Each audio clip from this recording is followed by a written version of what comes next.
afternoon is one intelligent, industrious, marvelous, and swashbuckling player who's played it all for the Black Stars. He's played in France, he's played in Germany, he's played in the English Premier League. After Michael Essien and Sule Muntali's exploits in the English Premier League, he emerged from nowhere to play for current Europa League champions England, Chelsea. Then he played for Schalke 04 in Germany after he had already played for Tophic. With me this afternoon is Ghana left back Baba Rahman. Baba, salam alaikum. Walaikum salam. I believe you are fine. Everything is fine. It's not surprising. In Ghana today, if the name Baba Rahman is mentioned, quickly everybody associates it with Dreams FC.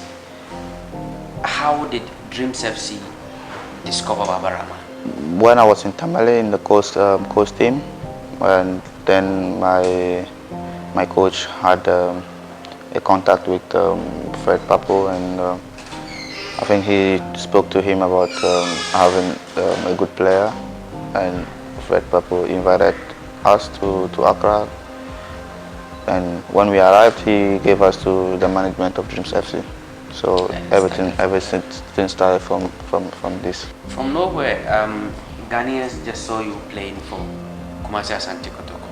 Apart from those who knew you closely and knew you were starting from Dreams FC, a lot of people didn't know you. You came from Dreams FC. At that time it was in the lower division. You walked into Asante Kotoko, a Premier League club, traditional club, very tough, fans, everything. You walked in there and quickly you picked it up. How did you do it? I think those times I don't know what came over me, but I think it was more of prayers and hard work. I quite remember my first game was for Kumasi Asante Kotoko was against one club from Nigeria, and for me that was the first time I played under so many fans, and the stadium was really good, and the atmosphere in the stadium was also fantastic. And I think in that game I had a quite good game, and everything started from there.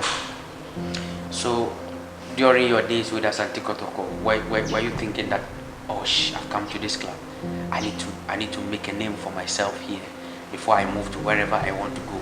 Or you just wanted to just get the season off and then move into the European market? Not really. But then considering what led me to Kotoko, someone might think he just came there to play, get experience, and then go. Because I was then 17, and then I couldn't sign a professional contract. But then when I arrived there, I just wanted to make good use of the opportunity to play well, to market myself, and to help the club achieve its goals. And I think we did marvelously. We won the league, I think, with 4 games spare. Yeah, although I was not in the country to get the medal, but then I was really happy to play a part. Tophic. When you were told that you were going to play for Tophic, were you thinking that my dream has come true and I need to go and prove to the world that there's somebody called Baba Rahman? Yeah, I always wanted to go to Europe to apply my trade, because I think Europe is where like football is been respected and played well. So when I had a chance to go to the Bundesliga, I was like, yeah, this is a good league, and I think it's a good start for me as well. And when the chance came, I said, yeah. Tophic was also a club that just got promoted to the Bundesliga. So for me, it was not so difficult to make a decision, because I wanted to really play at the top. You played in Grutterford in the Bundesliga, and it was one of the best seasons in your career. The move from Grutterford to the other club and then subsequently to Chelsea, how was that transition for you? My first season in Grotterford, I didn't play much in the first part of the season. The first part of the season, yeah. But then the second half of the season, I played, I think, almost every game, and it was really good for me, for the club also, because they had offers from other Bundesliga clubs that wanted to have me, but they didn't want to sell me at that time. They wanted me to develop more. So I came back in 2013, went to Black Stars, and then went to Under 20 World Cup. And from there I went back to Grotterford, and I think things were not moving well for the first part of the season again, and then the next part of the season I was again back to shape, and I think Augsburg got interested in me and then got me. So from Augsburg, I think everything, in Augsburg, everything was moving like just Fire. up.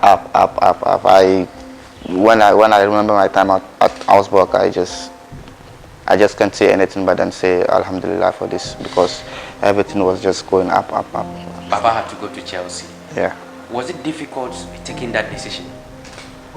From the start, yes, because I had other offers from other clubs. But then getting to the latter part, I think Chelsea showed much interest, and I spoke sometimes with the sports director, and I spoke to Jose also. So I think they showed much interest, so I just said, yeah, why not? How difficult was it for you in the English Premier League? For me personally, it was a little bit difficult and a little bit strange, because I came to a title-winning team. They just won the league, but then things were not moving well, so that was strange for me, because if you look at the players we had like world-class players. So it was a little bit strange that we go to games and everyone expects us to win this game, but then we don't win the game.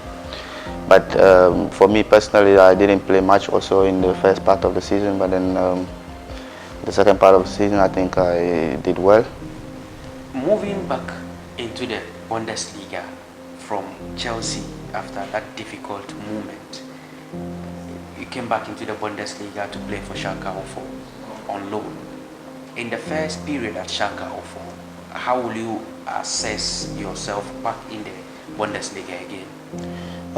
The first period was tough because we lost the first 5 games of the opening of the at the start of the season. But then I think things got better, and we were able to progress until the semi-final of the Europa League. But I would say it was a tough first start of the season, and I was also unfortunate to go to African Cup, and I got injured from there, so I played only half of the season for Schalke. We'll come to the injury aspect, but your former coach, Domenico Tedesco, last season arguably one of the best coaches in the Bundesliga, he fell out with the club this season. They pushed him out and then brought Hood Stevens, who was able to save the club from relegation. When you heard Tedesco was sacked from Schalke, how was the feeling like? I felt bad for him because he's a good motivator, he's a good coach, and he speaks well with the team. But I think this season things didn't just move well for him and for the club. But I felt very bad for him. Mbolo was the only striker for Schalke 04, out and out. This season, a lot of people felt that Schalke should have gone for a lot more strikers to strengthen their team, especially in the second half of the season. Do you share the same opinion? No, I think if I'm not mistaken, maybe Schalke had more strikers than defenders. They sent Bernard Tepete out. Now though they sold him to Monaco, Yeah. who was key to their defense, and it was just not coming for them. Yeah, but I think they had still Buchsteller, they had Cedric Tosha, they had Steven Skripski, they had Mark Oates, they had Bril Mbolo, they had who again? I think Benigola. They had, I think we had like 6 to 7 strikers in the team. But still, it was not coming. Yeah, but this is football. Sometimes it works, sometimes not. Then we go to France. When the offer came from Stade Reims for you to come and play the second half of the season for them, did you tell yourself that this is a good platform for me to pick up again the pieces? I spoke with my manager, and then we had offers, but some of them were like outside Europe or outside Central Europe. But then when Stade Reims came in, I saw their position on the league table. They were 7th on the league table. I said, yeah, that's fine, because I just came back from injury and I didn't want to go to a relegation battling club to stress myself. So when they came, I said, yeah, this is a good move for me. Did you expect that when you get to Reims, you will be able to just hit the ground running and, all of a sudden shoot yourself into the limelight that quickly as you did? Actually not. I was not expecting that, but I was hoping for such a thing, and it did really happen. So I just said, oh, that was a good move then, and I just kept going. Stade Reims, had a very wonderful season. You played on loan for them, still from Chelsea. You are expected to go back to England. Would you want to stay in France?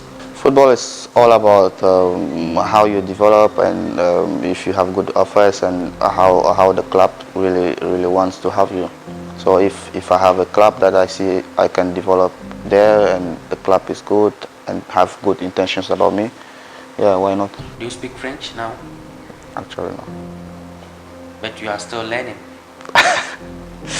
It's tough because if you have only 3 to 4 months to learn French, it's really tough. So what should fans of Stade Reims expect? That Baba will be staying, or Baba will be going? At this moment, I cannot say anything, but because nothing is decided yet. But then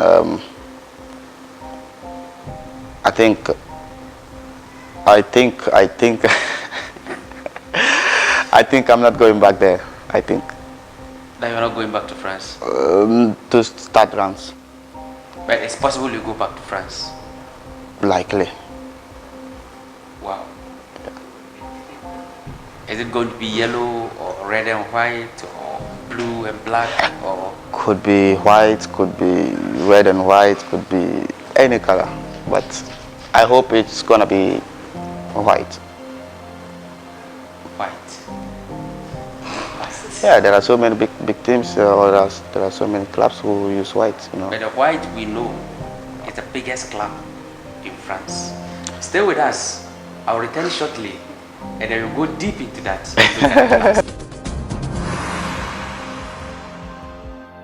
Now, let's do a little introspection into your play for the national team. You played for the Black Stars at the 2017 AFCON, and unfortunately you got injured, and that cost you even at the club side. When you were recovering from injury, or when you were injured at that time, were you still thinking about the Black Stars? Of course, yes. It's always a dream come true to get a call up from the national team, and for me, some people said, oh, you have to stay away from the national team because you struggle to get back to play. But I don't share that opinion, because I could have had this same injury playing for my club.